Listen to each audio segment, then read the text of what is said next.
Olá, meus amigos, telespectadores, fãs de esportes. Aqui na estreia do Paixão pela Copa. Aqui você vai ficar sabendo das principais notícias do mundo e principalmente da Copa do Mundo. Por enquanto, a gente vai seguir com o programa Paixão pela Copa, mas com notícias ainda do Brasileirão, da Libertadores e muito mais. Então, roda a vinheta, meu diretor, porque está começando um dos melhores programas da comunidade da web.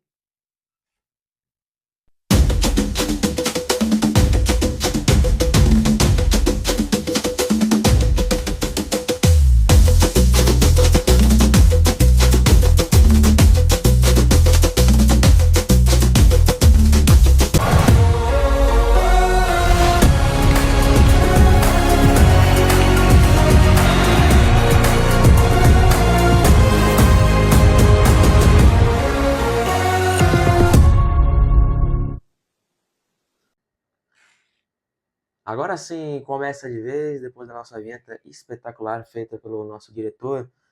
Agora sim, a gente começa com as notícias. Vamos para a notícia agora de Fernando Diniz do Corinthians, que está se saindo muito bem, mais do que esperado pelo torcedor do Timão, com 77% de aproveitamento, com 2 vitórias e um empate que foi no derby com o Palmeiras.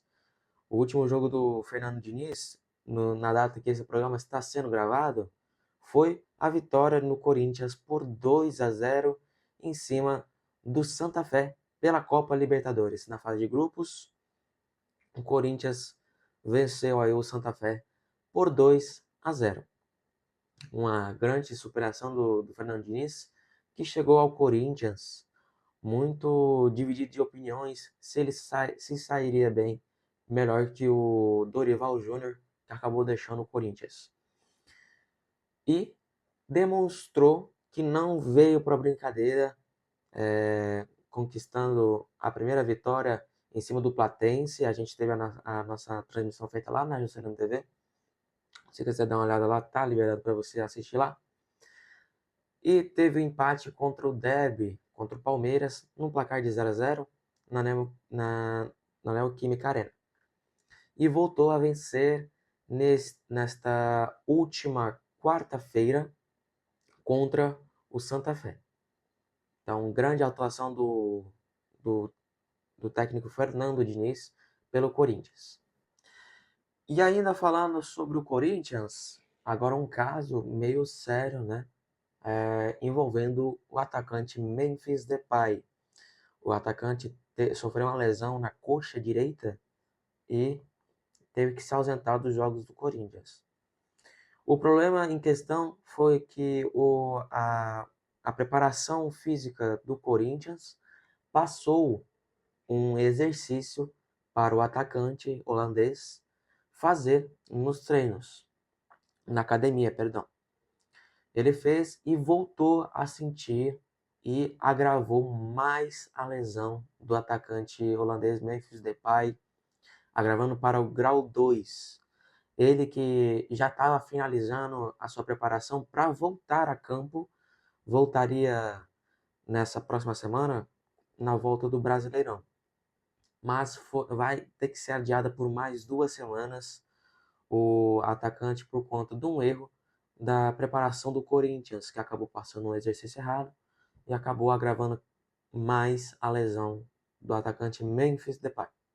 Um problemaço aí para o Corinthians, que segue desfalcado para o técnico Fernando Diniz. Mas que está se saindo muito bem com o Rodrigo Gal, se superando aí, aparecendo cada vez mais nas escalações do Corinthians. Repetiu 3 vezes a mesma escalação o Fernando Diniz no jogo da Libertadores, do Brasileirão e a recente vitória aí em cima do Santa Fé. Perigoso, mas acontece, erro humano, mas vai deixar aí algumas dúvidas do que o Fernando Diniz pode usar o Memphis Depay. Bom, meus amigos, agora falando de Flamengo, o Flamengo fez tem um patrocínio da Shopee, um site de compras online, fez uma parceria com a Shopee e lançou um uniforme popular para os torcedores do Mengão. O uniforme popular é simples, básico, que tem atrás, nas costas, as 4 estrelas conquistadas da Libertadores. O preço é de R$ 92,80 no modo torcedor, né? Só tem uma opção, que é o modo torcedor, sem número, sem nome para colocar na camisa. Tá aí, o Flamengo lança, em parceria com a Shopee, uma grande atuação do Flamengo em fazer essa parceria para aquelas pessoas que não têm condições de comprar realmente o manto do Flamengo, o uniforme número 1, que custa R$ 400 ou mais, né? Agora lançado recentemente, custa R$ 500 o uniforme número 2 do Flamengo, que é o uniforme branco. Muito boa a atuação do Flamengo em fazer essa parceria, aproximando mais os torcedores do Flamengo para levar um pouco mais de história aos torcedores que não têm muita condição financeira de comprar um uniforme original. Então é isso. Voltamos daqui a pouquinho nos intervalos. Tem mais notícias para vocês sobre Copa do Mundo e sobre a nossa cobertura da Copa de 2026 e a 2027, a Copa Feminina que acontece aqui no Brasil. A gente volta daqui a pouquinho com mais Bancada Esportiva. Te espero, daqui a pouquinho, rapidinho, no intervalo mais rápido do Brasil.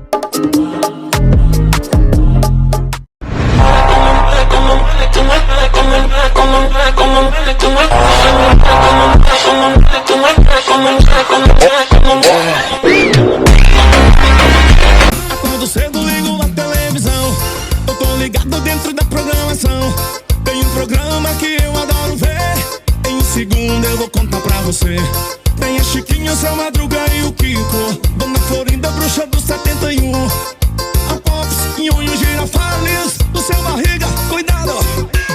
Lá vem o Chaves, Chaves, Chaves, todos atentos do palco pra TV. Lá vem o Chaves, Chaves, Chaves, com historinha bem gostosa de se ver.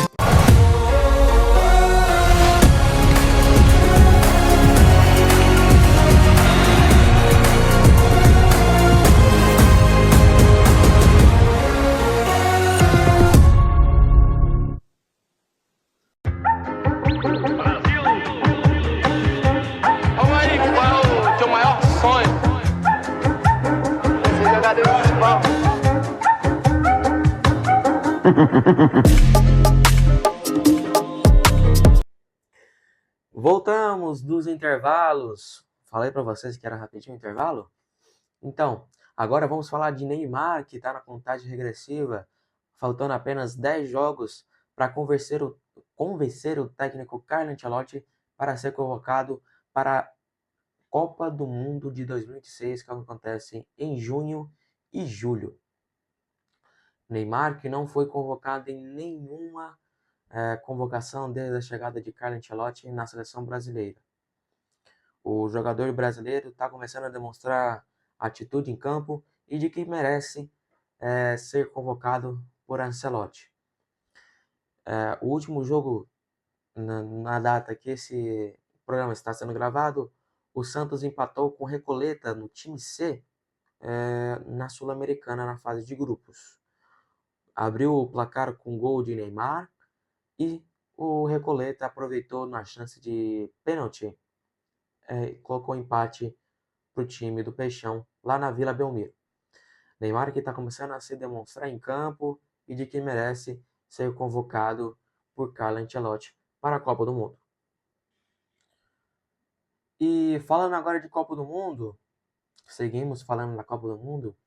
O Brasil pela primeira vez na história, terá 9 árbitros representantes na Copa do Mundo de 2026, com 3 árbitros e 6 auxiliares. O Brasil lidera com a quantidade que tem maior árbitros representantes de seu país na Copa do Mundo de 2026.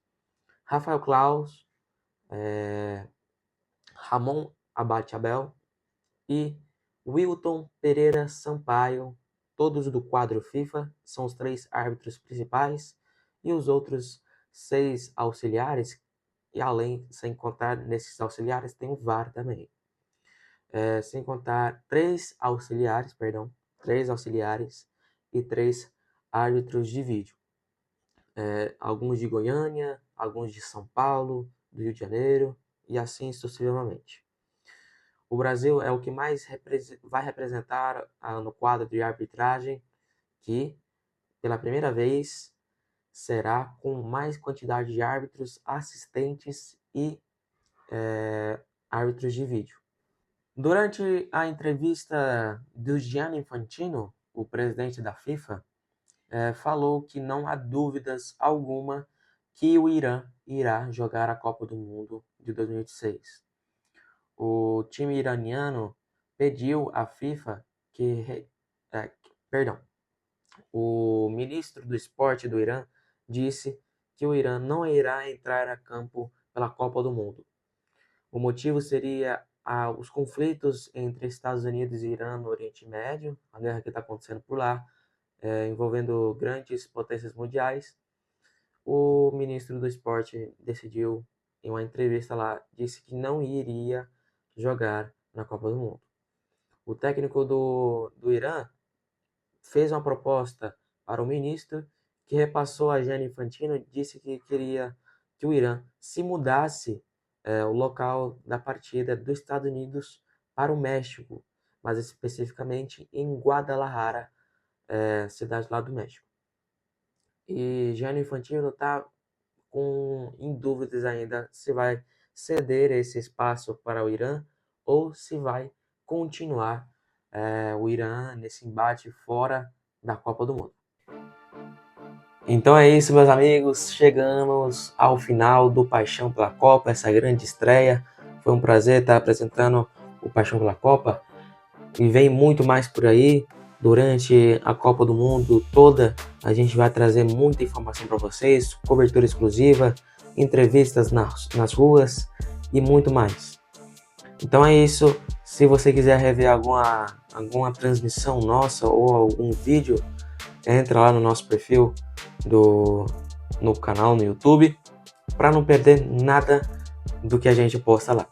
Então segue a gente lá no Instagram, @JuscelinoTV, que está aqui embaixo, e se inscreva no nosso canal no YouTube para a gente chegar à meta de 200 seguidores, 200 inscritos aqui no YouTube, né? Então é isso, meus amigos, voltamos no próximo sábado com mais notícias para vocês. Até mais e até a próxima!